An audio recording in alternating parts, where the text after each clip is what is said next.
అందరికీ నమస్కారం అండి. సో చాలామంది స్టూడెంట్స్కి ఎగ్జామ్ ముందు ఎలా రివిజన్ చేయాలో తెలియదు, అసలు ఏమేమి స్ట్రాటజీస్ ఫాలో అవ్వాలి అనేది ఈ ఛానల్లో చూద్దాము.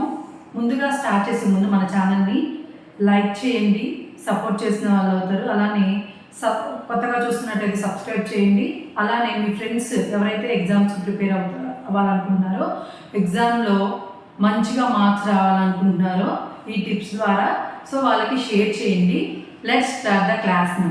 So 6 golden tips for exam preparation. 6 మనం పాటించవలసిన నియమాలు ఏంటి చూద్దాం. ఫస్ట్ ఏంటంటే స్టార్ట్ ఎర్లీ.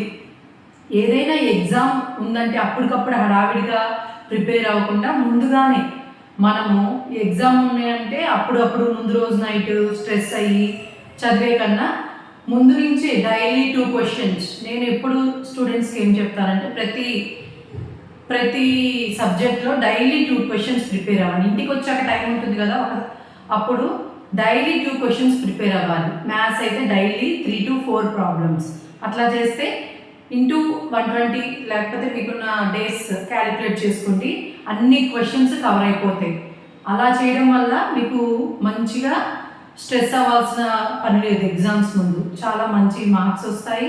అలానే స్ట్రెస్ బర్డెన్ ఫీల్ అవ్వాల్సిన అవసరం లేదు ఎప్పుడైతే మీరు ముందుగా ప్రిపరేషన్ స్టార్ట్ చేశారు. సో హడావిడిగా ఎగ్జామ్ ముందు ప్రిపేర్ అయ్యే కన్నా ముందుగానే ఎర్లీగానే స్టార్ట్ చేశారనుకోండి మీ ప్రిపరేషన్, అప్పుడు సక్సెస్ అవుతారనమాట. Daily 2 questions from each subject. Maths అయితే ఒక 4 ప్రాబ్లమ్స్, డైలీ 4 ప్రాబ్లమ్స్ చేసుకుంటే అన్ని ప్రాబ్లమ్స్ కవర్ అవుతాయి, అన్ని ఎక్సర్సైజ్ నుంచి, అన్ని చాప్టర్స్ నుంచి. అలానే మిగతా సబ్జెక్ట్స్ కూడా డైలీ సోషల్ అయితే లాంగ్ ఆన్సర్స్ 2, ఒకరోజు షార్ట్ ఆన్సర్స్ అయితే 2, అలా చేసుకుంటే మనకి క్వశ్చన్స్ అన్నీ కవర్ అవుతాయి అన్నమాట. So first start early, create study plan, active learning technique, next revise question bank, focusing on stress management, maintaining healthy life style. ఈ లాస్ట్ అయితే చాలా ఇంపార్టెంట్. హెల్దీగా తినడం ఇంపార్టెంట్, టయానికి పనుకోవడం ఇంపార్టెంట్. ఇదంతా చేస్తేనే ఈ 6 గోల్డెన్ రూల్స్ పాటిస్తేనే మనకి ఎగ్జామ్లో మంచి మార్క్స్ వస్తాయి. అలానే స్ట్రెస్ ఫీల్ అవ్వకుండా స్మార్ట్ వర్క్ చేయొచ్చు అనమాట. సో నెక్స్ట్ అయితే క్రియేట్ స్టడీ ప్లాన్.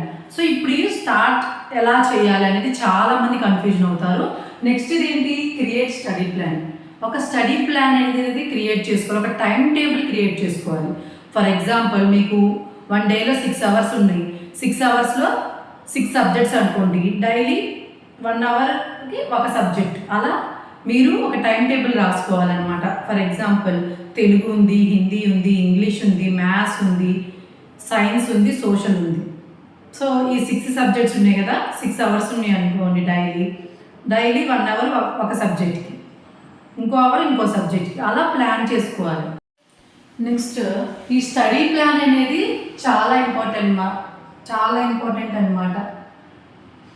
సో ప్రతి సబ్జెక్ట్కి మీరు ఇంపార్టెంట్ ఇవ్వాలి. మెయిన్ మీరు ఏ సబ్జెక్ట్లో వీక్ ఉన్నారు. ఫర్ ఎగ్జాంపుల్ మ్యాథ్స్ ప్రాబ్లమ్స్ చాలా టఫ్గా ఉంటున్నాయి. సో ఇంగ్లీష్ బాగా వచ్చు మీకు, సోషల్ బాగా వస్తుంది. సో సోషల్కి కొంచెం టైం తక్కువ కేటాయించండి. మ్యాథ్స్ కొంచెం టఫ్గా ఉంటుంది. సో మ్యాథ్స్కి ఎక్కువ టైం కేటాయించి చదువుకున్నట్లయితే మీరు ఈజీగా మంచి మార్క్స్ వస్తాయి. అలానే ఈజీగా సక్సెస్ అవుతారు ఎగ్జామ్స్. సో నెక్స్ట్ ఏంటంటే మీరు ఏది చదువుతున్నా ఫస్ట్ రిఫరెన్స్ బుక్ పెట్టుకోవాలి. మ్యాథ్స్ ప్రాబ్లమ్స్ చేస్తే CW పెట్టుకోవాలి, వెంటనే ప్రాబ్లమ్ సొల్యూషన్ చూడడానికి. అలానే అండర్లైన్ చేసుకోవాలి. ఫర్ ఎగ్జాంపుల్ సోషల్ లెసన్ చెప్తున్నారు, మీరేం చేయాలి, ఇంపార్టెంట్ పాయింట్స్ అండర్లైన్ చేసుకోవాలి. చదివేటప్పుడు కూడా ఇంపార్టెంట్ కీ పాయింట్స్ అనేది కంపల్సరీ హోంవర్క్ బుక్ అన్నా రఫ్ బుక్లో అయినా రాసుకోవాలి. అప్పుడు మీకు స్పెల్లింగ్ మిస్టేక్స్, కొన్ని వర్డ్స్ టఫ్గా ఉంటాయి, మనం చూస్తున్నాం సోషల్లో కానీ ఇంగ్లీష్లో కానీ. సో అవన్నీ రాసుకుంటే మీకు చాలా ఈజీగా ఉంటుందన్నమాట. సో చదువుతూ రాయాలి. So reading and writing is very important. Not only reading, చదువుతూనే వస్తుందంటే కాదు. కొన్ని టఫ్ వర్డ్స్ అండర్లైన్ చేసుకోవాలి, కీవర్డ్స్ రాసుకోవాలి. అలానే రఫ్ బుక్లో అండర్లైన్ చేసుకుంటా రాసుకుంటే మీకు ఈజీగా ఉంటుంది అనమాట. మ్యాథ్స్ వచ్చేసి సొల్యూషన్స్ మెటీరియల్ కంపల్సరీ పక్కన ఉండాలి. అలా ఉన్నట్లయితే మీకు ఈజీగా వచ్చేస్తుంది. అర్థమైందా? Next create study plan. ఏదైతే టఫ్ సబ్జెక్ట్ ఉంటుందో దానికి ఎక్కువ టైం ఇవ్వాలి. మీకు ఈజీగా అన్నదానికి మరీ టైం ఎక్కువ ఇవ్వండి అనట్లేదు, కానీ బాగా ప్రిపేర్ అవ్వండి. అదే కష్టమైన సబ్జెక్ట్ మాత్రం ఎక్కువ టైం ఇవ్వండి. మీకు ఈజీగా అనిపించిన దానికి వెంటనే మొత్తం రివిజన్ చేసేసేయండి. సో ఈ విధంగా మీరు study plan time table create చేసుకోవాలి, కీవర్డ్స్ రాసుకోవాలి. అలానే రిఫరెన్స్ సిడబ్ల్యూ కానీ మెటీరియల్ కానీ మ్యాథ్స్కి అయితే సొల్యూషన్స్ పక్కన పెట్టుకొని చెయ్యాలి.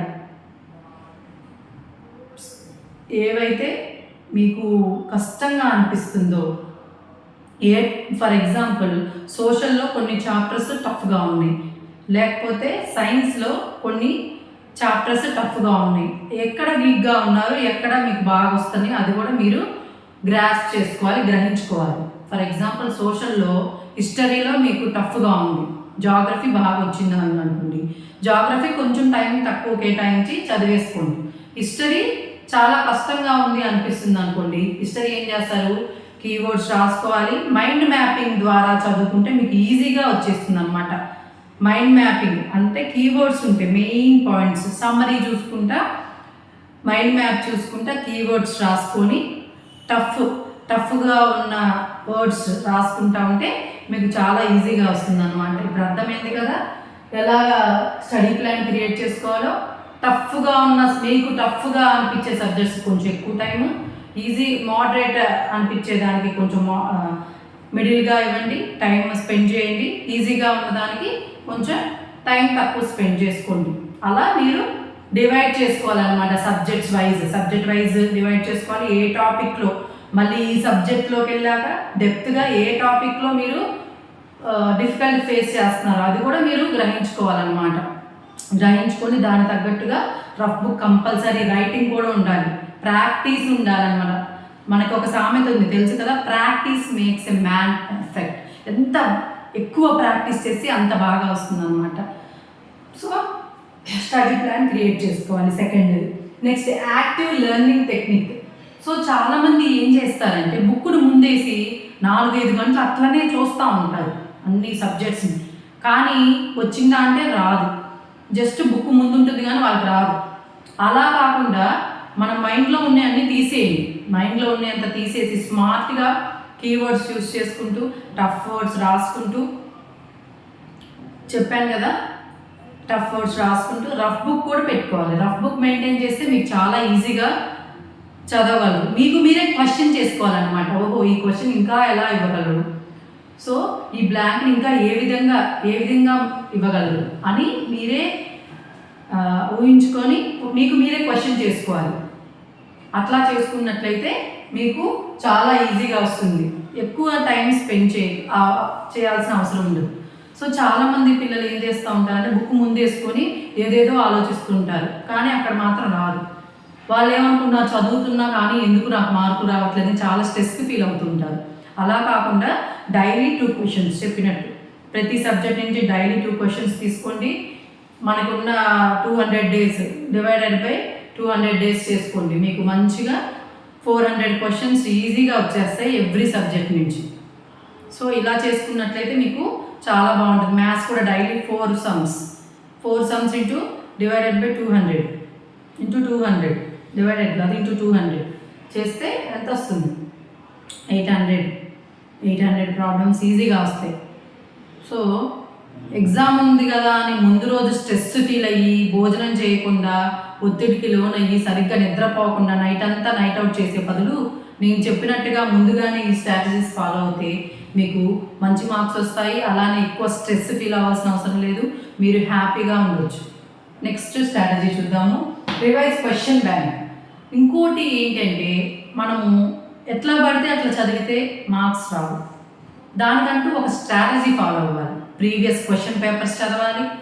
సో ఎక్కువగా తరచూ వస్తున్న బ్లాంక్స్ కానీ వాటిని నోట్ డౌన్ చేసుకొని రఫ్ బుక్లో రాసుకోవాలి.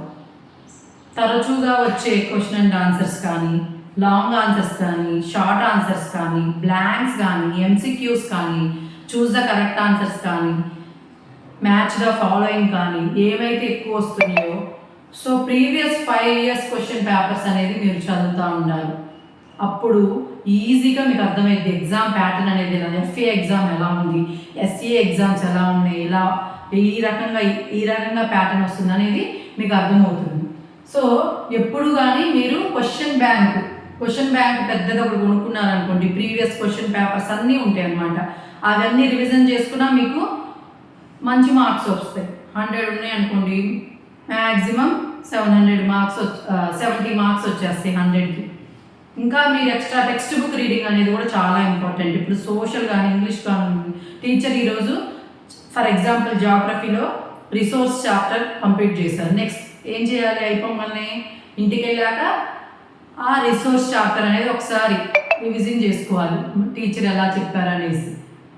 సో ఈ రకంగా కనుక మీరు చదివినట్లయితే మీరు ఎగ్జామ్లో మంచి మార్క్స్ వస్తాయి. స్ట్రెస్ అసలు అవ్వాల్సిన అవసరం లేదు. ఎవరు స్ట్రెస్ ఫీల్ అవుతారంటే ఎవరైతే సరిగ్గా చదవలేదో వాళ్ళు బాగా స్ట్రెస్ ఫీల్ అవుతారు. మీరు బాగా చదివారు కదా, మరి మీరు ఎందుకు స్ట్రెస్ ఫీల్ అవ్వడం? ఈ స్ట్రాటజీస్ ఫాలో అవుతే మీరు స్ట్రెస్ ఫీల్ అవ్వాల్సిన అవసరమే లేదు. ముందు రోజు నైట్ అవుట్ చేయాల్సిన అవసరమే లేదు. ముందు రోజు మామూలుగా బాగా రివిజన్ చేసి నిద్రపోతే చాలు. అంతేకాని నైట్ అవుట్ చేసి స్ట్రెస్ ఫీల్ అయ్యి ఏదో రకంగా ఉంది అలా అనుకోవాల్సిన అవసరమే లేదు. ముందు ఎర్లీగా స్టార్ట్ చేసుకోండి. ఇంపార్టెంట్ క్వశ్చన్స్ అన్నీ నోట్ చేసుకోండి. ఇట్లానే క్వశ్చన్ బ్యాంక్ అనేది పెట్టుకోండి. ప్రీవియస్ క్వశ్చన్ పేపర్ రిఫర్ చేసుకోండి. ఏ సబ్జెక్ట్లో మీకు టఫ్గా ఉన్నారో ఆ సబ్జెక్ట్కి ఎక్కువ టైం కేటాయించుకోండి. ఆ సబ్జెక్ట్లో మళ్ళీ ఏ టాపిక్ మీకు టఫ్గా ఉంటుందో ఆ టాపిక్ని కొంచెం టైం స్పెండ్ చేసుకోండి. ఏ టాపిక్ అయితే ఈజీగా ఉంటుందో దాన్ని 2 to 3 టైమ్స్ చదవండి. ఏదైతే టఫ్ టాపిక్ ఉంటుందో దాన్ని కొంచెం ఎక్కువ టైం కేటాయించండి. ఏవి మనసులోకి రాకూడదు. మీరు ఇది చూస్తున్నప్పుడు సోషల్ మీడియా సైట్స్ ఇవన్నీ మనసులోకి రాకూడదు. మళ్ళీ సోషల్ మీడియా ఇన్స్టాగ్రామ్ ఎలా ఉంది, యూట్యూబ్ ఎలా ఉంది, అది ఎప్పుడు ఎలానే ఉంటానే ఉంటాయి. అవన్నీ మనకు అవసరం లేదు. సో మీరు దేని మీద ఫోకస్ చేయాలి? స్టడీస్ మీద. మీరు స్టడీస్ మీద చదువుకుంటూ 1 గంట చదువుతూ మళ్ళీ యూట్యూబ్ ఇన్స్టాగ్రామ్ అని మధ్యలో చూస్తూ ఉన్నారనుకోండి, అట్లా గంట సేపులో 50 minutes అనేది వేస్ట్ అవుతుంది. ఓన్లీ 10 minutes చదవగలరు. అందుకని ఫోకస్ అనేది డిస్ట్రాక్ట్ అవ్వకుండా చూసుకోవాలి. ఫోకస్ అనేది డిస్ట్రాక్ట్ అవుతే ఇంకా టైం ఎక్కువ పడుతుంది, చదువు కూడా వేస్ట్ అవుతుంది. Next focusing on stress management. ఈ విధంగా చదివినట్టయితే నేను చెప్పిన 4 points టైం టేబుల్ క్రియేట్ చేసుకొని, స్టడీ ప్లాన్ క్రియేట్ చేసుకొని, తొందరగా స్టార్ట్ చేసుకొని, active learning technique previous question paper revision చేస్తే మీరు స్ట్రెస్ ఫీల్ అవ్వాల్సిన అవసరం లేదు. స్ట్రెస్ ఫీల్ అవ్వకుండా ఏం చేయాలంటే మీరు మంచిగా మెడిటేషన్ చేయండి. కొంచెం బయటికి వాకింగ్కి వెళ్ళండి. అక్కడే ఒక రూమ్లో ఉండొద్దు. ఆ ఒక్క రూమ్లో ఉండడం వల్ల ఇంకా స్ట్రెస్ ఎక్కువ అవుతుంది. సో మీరు గుర్తున్న వాటికి రాయండి. బయటికి కాసేపు మెడిటేషన్ చేయండి. జస్ట్ రివిజన్ అయ్యాక అట్లా ఇప్పుడు ఫర్ ఎగ్జాంపుల్ 30 minutes ఎవ్రీ 25 minutesకి ఒక 5 minutes గ్యాప్ తీసుకోవాలి. అలా తీసుకున్నట్లయితే మీ మైండ్ కూడా బాగా రిఫ్రెష్గా ఉంటుంది, చదివింది బాగా గుర్తుంటుంది. మెయిన్ థింగ్ ఏంటంటే ఎర్లీ మార్నింగ్ 6 o'clock చదివితే ఆ టైంలో మన మైండ్ అనేది చాలా రిఫ్రెష్గా ఉంటుంది. నైట్ వచ్చేసరికి చాలా స్ట్రెస్ ఫీల్ అయ్యి నైట్ వచ్చేసరికి చాలా ఎట్లా అయిపోతాం కదా, రెస్ట్లెస్గా అయిపోతాం. అదే ఎర్లీ మార్నింగ్ అయితే ఫ్రెష్గా నిద్రపోయి లేస్తాం. అదే నైట్ త్వరగా పనుకోండి. 10 కల్లా పనుకుంటే 6కి లేచారనుకోండి, 8 hours స్లీప్. 6కి లేచి 6 to 7 మంచిగా రివిజన్ చేసే టైం అనమాట. చక్కగా రివిజన్ చేయొచ్చు 6 to 7 మార్నింగ్, ఎర్లీ మార్నింగ్. బాగా మన మైండ్ చాలా గుర్తుపెట్టుకునే స్టేజ్లో ఉంటుంది అనమాట. ఆ టైంలో చదువుకున్నట్టయితే చాలా బాగా గుర్తుంటుంది. అన్ని టైం కన్నా ఎర్లీ మార్నింగ్ టైంలో చాలా బాగా గుర్తుంటుంది. సో స్ట్రెస్ ఇలా మేనేజ్ చేసుకొని మెడిటేషన్ చేయండి. అలానే బయటికి కాసేపు యోగా చేయండి. బయటికి కాసేపు వాకింగ్కి వెళ్ళిరండి. ఫ్రెష్ మంచి గాలి పీల్చండి. అలానే ఒక చోట అక్కడే ఉండి స్ట్రెస్ ఫీల్ అయ్యాకన్నా కాసేపు బయట వాకింగ్ చేస్తే స్ట్రెస్ అంతా పోతుంది. Next maintaining healthy life style. తినడం కూడా బయట బర్గర్లు, పిజ్జాలు ఇవన్నీ కాదు. ఎగ్జామ్స్ అప్పుడు కానీ మామూలు తినాల్సింది మంచిగా ఆకుకూర, పాలకూర, ఎగ్, మిల్క్, ప్రోటీన్, మంచి ప్రోటీన్ ఫుడ్ తీసుకోండి. మంచి ఫ్రూట్స్ తీసుకోండి, వెజిటేబుల్ తీసుకోండి. ఎక్కువ ఆయిల్ ఫుడ్స్ ఇవన్నీ తీసుకుంటే హెల్త్ పాడవుతుంది. హెల్త్ పాడవుతే మీరు ఏమి చేయలేరు. హెల్త్ ఈజ్ వెల్త్ అన్నారు అందుకే పెద్దవాళ్ళు. అంటే ఏంటి, ఆరోగ్యంగా ఉంటే నువ్వు ఏదైనా సాధిస్తావు. అదే రిచ్నెస్ ఇస్తుంది అనమాట. మనం ఎంత రిచ్గా ఉండి మన దగ్గర హెల్త్ లేదనుకోండి, ఇంత లావుగా ఇంత హెల్తీగా లేకపోతే డబ్బులుండి కూడా waste. So health is wealth, ఆరోగ్యమే మహాభాగ్యం, అంతకన్నా ఏముండదు. అందుకని healthy life style, fruits, vegetables, మంచి మంచి చక్కటి ఆకుకూరలు తినండి. సో చక్కగా స్ట్రెస్ మేనేజ్ చేసుకోండి, ముందు నుంచే స్టార్ట్ అవ్వండి. సో ఒకసారి రికాప్ చేద్దామా? సో స్టార్ట్ అయ్యి తొందరగా స్టార్ట్ చేసుకొని చెప్పినట్టు డైలీ 2 questions, మ్యాథ్స్ అయితే 4 sums, అట్లా create study plan. So 6 hours daily ఉన్నాయి అనుకో మీరు చదువుకోవడానికి, 1 hour ఈచ్ సబ్జెక్ట్ కేటాయించండి. ఇంకా మీరు చెప్పాలంటే ఏ సబ్జెక్ట్ టఫ్గా ఉంటే ఆ సబ్జెక్ట్కి కొంచెం ఎక్కువ టైం కేటాయించండి. Next active learning technique. మీరు ఎంతసేపు చదువుతున్నారన్నది కాదు, ఏం చదువుతున్నారన్నది ఇంపార్టెంట్. ఎంతసేపు చదువుతున్నారు, smart way is very important, not just keeping the books in front of and thinking something else. That is not important. What you are reading and how smartly you are reading, that is important. So next revise question bank. Previous question papers పెట్టుకుంటే మీకు ఏ questions తరచుగా వస్తాయని అర్థమవుతుంది, marks కూడా బాగా exam pattern అర్థమవుతుంది, ఈజీగా marks రావడానికి కూడా తోడ్పడుతుంది అనమాట. Next focusing on stress management. Stress పడకుండా మంచిగా మెడిటేషన్ చేయండి, కాసేపు బయటికి వెళ్ళండి, చదివేటప్పుడు కాస్త మధ్యలో గ్యాప్ తీసుకొని చదవడం వల్ల బాగా అర్థమవుతుంది అనమాట. Last maintaining healthy life style, fruits, vegetables, చక్కగా నిద్రపోండి. 7 నుంచి 8 గంటలు నిద్రపోతే మీకు మంచిగా చదివింది గుర్తుంటుంది. అంటే నిద్రపోకుండా పొద్దున్నే లేస్తే ఎట్లుంటుంది, మనకి కూడా చికాగ్గా అనిపిస్తుంది.